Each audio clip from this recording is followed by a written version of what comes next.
హరి ఓం. ఆరో సూర్య శ్రోతలందరికీ స్వాగతం అండి. లలితా సహస్రం పూర్తి చేసుకున్నాం. అది అర్థమైతేనే ఇప్పుడు మనం చదవబోయేటువంటి సహస్రం కూడా అర్థమవుతుంది అని ఒక అవగాహనలో ఉండి, అంటే ఇంకా బాగా అర్థమవుతుంది అని ఈ ఉమా సహస్రం దీని గురించి ఉపోద్ఘాతం మనం ముందు చెప్పుకున్నాం. ఇది రాసినటువంటి కావ్యకంఠ గణపతి మని గురించి, వారి గురువులు శ్రీరమణుల గురించి ముందు సంగ్రహంగా తెలియచేసుకున్నాం. ఇప్పుడు సాక్షాత్తుగా మనం ఉమాసహస్రంలో మొట్టమొదటి శ్లోకంలోకి వెళ్తున్నాం. ఓం శ్రీమాత్రే నమః. అఖిల జగన్మాతో మా తమసా తాపేన చాకులానస్మాన్ అనుగృహ్ణాత్వనుకంపా సుధార్ద్రయ హసిత చంద్రికయ.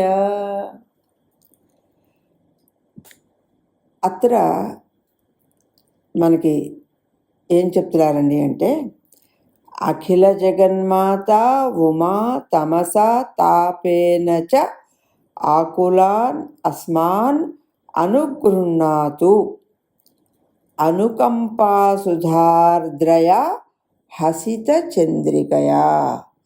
హాసేన అస్మాన్ అనుగృహ్ణాతు. అమ్మా, అద్భుతమైనటువంటి నీ నవ్వుతో మమ్మల్ని అనుగ్రహించు అని చెప్తున్నారు.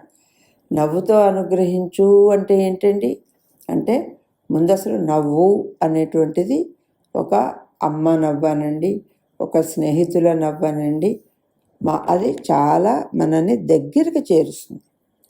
అలాగే ఇక్కడ అమ్మ దగ్గరికి చేర్చడం కోసం, అందులో మనందరికీ తెలుసును, మనం ముందు చెప్పుకున్నాము, ఇది రాసినటువంటి గణపతి ముని ఇది ఒక అనుభూతితో రాసినటువంటిది. సాక్షాత్తు అమ్మవారికి వారు కృతజ్ఞత చెప్పుకుంటూ రాసినటువంటిది అని మనం ముందు చెప్పుకున్నాం. ఇప్పుడు ఈ శ్లోకంలో మనం అసలు ఏమిటండి ఇందులో ఉన్న విషయం అంటే, సర్వలోకములకు తల్లి అయినటువంటి ఉమాదేవి చీకటి చేత, అజ్ఞానము చేత, ఇక్కడ మనకి తమసా తాపేన అన్నదానికి వచ్చే వివరిస్తున్నారు. తాపము అంటే మామూలుగా వేడి అని అంటే ఏంటంటే ఒక భరించలేనటువంటిది అని మనం అర్థం తీసుకోవాలి. అంటే అవి మూడు తాపాలు ఉంటాయటండి. మనం తాపత్రయం అని అంటూనే ఉంటాం, మనందరికీ తెలుసు. ఓకే, ఆధ్యాత్మికం, ఆది భౌతికం, ఆది దైవికం అని. అంటే మనం నిజంగా సాధకులుగా అయినా ఏదైనా పని చేయాలి అన్నా ముందుకు వెళ్ళడానికి ఈ మూడు తాపాలు మనకు అడ్డొస్తాయండి. ఓకే, అది ఏంటండి, ఇది స్పిరిచువల్, వైటల్, ఫిజికల్ అని కూడా మనం అనుకోవచ్చు. స్పిరిచువల్గా అయితే మెంటల్. అంటే ఇది ఆది దైవికం, అంటే ఏదైనా పని చేయాలంటే దైవికంగా వచ్చే ఏమైనా తాపాలు అంటే విఘ్నాలు అనుకుందాం మనం. అంటే తాపం అంటే ఏంటంటే తాపాన్ని సహించలేక మనం ముందుకు వెళ్ళలేకపోతుంటాం, అంటే విఘ్నాలు. అలాగే ఆది భౌతికం అంటే ఈ మెటీరియల్ వరల్డ్ మనం చేద్దాం అనుకునే టైంకి ఏదో ఎవరో రావడం, ఏదో ఇప్పుడు అది ఎందుకు అనడం, ఏదో ఒకటి ఈ మెటీరియల్ వరల్డ్లో జరుగుతున్నటువంటిది. అది ఆధ్యాత్మికం అంటే ఇది మెంటల్ అనుకుందాం, స్పిరిచువల్ అనుకుందాం. ఓకే, అంటే మనకి కొంత తెలుసు కదా అక్కడికి వెళ్ళి ఏం తెలుసుకోవాలి అని, కానీ ఇందులో ఇంకేముంది అని, కానీ ఇవన్నీ ఆలోచనలు వచ్చి మనల్ని అడ్డు పెడుతూ ఉంటాయి. అందుకని ఈ తాపత్రయాల్లో ఉన్నటువంటి మమ్మల్ని, ఈ తాపత్రయాలతో పీడింపబడుతున్నటువంటి మమ్మల్ని, నీకు తాపం అన్నాం కనుక తాపం తగ్గాలి అంటే, వేడి అన్నాం కనుక అది తగ్గాలి అంటే ఏముండాలండి, చల్లదనం ఉండాలి. అందుకని ఇక్కడ మనకి దీన్ని దేంతో చెప్తున్నారండి, అమ్మా దయామృత అంటే నీ దయ అది ఎటువంటిదండి, చల్లనైనటువంటిది. మామూలుగా చల్లగా అనేస్తే ఎలాగండి, ఏదో ఫ్రిడ్జ్లో ఐస్ క్రీమా, వెన్నెల ఐస్ క్రీమా, ఇంకోటి ఏదో కంపేర్ చేయాలి కదా. ఇది ఒక్కటి మహానుభావుడి పోలిక కాబట్టి అది నీ నవ్వు అది ఎటువంటిదండి? వెన్నెలతో కూడినటువంటి, వెన్నెల కురిపించేటువంటి నీ నవ్వుతో హసిత చంద్రికయ. ఓకే, చంద్రుడి వల్ల, చంద్రుడు చల్లదనానికి అంటే వెన్నెల అంటే చంద్రుడు అని కాదు, చంద్రిక అన్నారు కనుక వెన్నెల. దానితోటి అనుగ్రహించి మా తాపత్రయాలతో పీడింపబడుతున్న మమ్మల్ని కాపాడమ్మా అని ఎంత చాలా అద్భుతంగా చెప్పడం జరిగిందండి. ఇందులో పదాలకి అర్థం ఒకసారి చూద్దాం. అఖిల జగన్మాత, సకల జగమునకు తల్లి అయినటువంటి ఉమాదేవి. తమసా అంటే కొంచెం సంస్కృతం తెలిసిన వాళ్ళకి తమసా అంటే తృతీయ విభక్తి, అంటే చీకటితో. చీకటి అంటే ఏంటంటే ఇక్కడ అజ్ఞానం.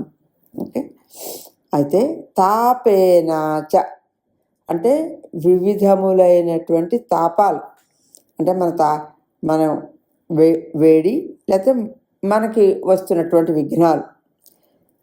ఆకులాన్ వాటితోటి మేము పీడింపబడుతున్నాం, వ్యాకుల పడుతున్నాం. అటువంటి వాటి నుంచి అస్మాన్ మమ్మల్ని, ఎటువంటి అమ్మవారిని అడుగుతున్నాం మనం? అనుకంప సుధార్ద్రయ. అనుకంప అంటే ఏంటంటే ఒక మనిషి ఒక దయ కలగడం, జనరాసిటీ అనొచ్చేమో, ఒక కైండ్నెస్, ఒక దయ అనేటువంటి అమృతంతో తడిసినటువంటి చల్లనైన హసిత చంద్రికయ అంటే నవ్వు అనేటువంటి వెన్నెలతో అనుగృహాతు మమ్మల్ని అనుగ్రహించుగాక అని చెప్తున్నారండి. ఇందులో వివరణలో చెప్తున్నారు, వెన్నెల చీకటిని పోగొట్టి వేడిని కూడా పోగొడుతుందండి. వేడిని పోగొట్టి ఇంకా జనులకి ఏమిటిస్తుంది? ఆహ్లాదాన్ని కలిగిస్తుంది కదా. అలాగా సకల జగజ్జనని అయినటువంటి ఉమాదేవి అజ్ఞానాన్ని నశింపచేసి తాపత్రయాన్ని పోగొట్టి లేకపోతే ఉపశమింపచేసి దయార్ద్రమైనటువంటి నవ్వుతో హాసముతో సర్వజనులను అనుగ్రహించవలెను అని ఈ మొట్టమొదటి శ్లోకంలో ప్రారంభంలో చెప్పడం జరిగింది. ఈరోజుకి ఒక్క శ్లోకంతో ఆప్ చేద్దాం. ఇది అమ్మవారిని దయచేసి మనం అందరం చదివేటప్పుడు ఏవైతే పదాలు చదువుతున్నాం ప్రతి పదానికి అర్థం తెలుసుకోవడానికి ప్రయత్నం చేద్దాం. తాపత్రయం, అందులో ఉన్నటువంటి తాత్పర్యం తెలుసుకుందాం.